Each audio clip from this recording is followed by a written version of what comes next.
This is a 4-inch coarse carbide grit carving disc from Harbor Freight. This is a 4-inch carving disc with a chainsaw chain from Harbor Freight. And this is the 4-inch carbide tooth carving disc with like chipper blades. Let's see how they do. First with a diamond grit with a Bauer grinder.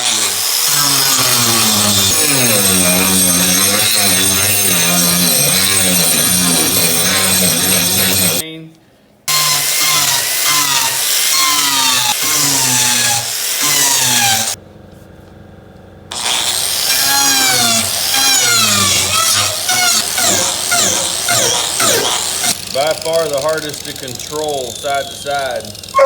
Chainsaw seems to be the scariest. Diamond is easy to control but doesn't move as much. Easiest to handle.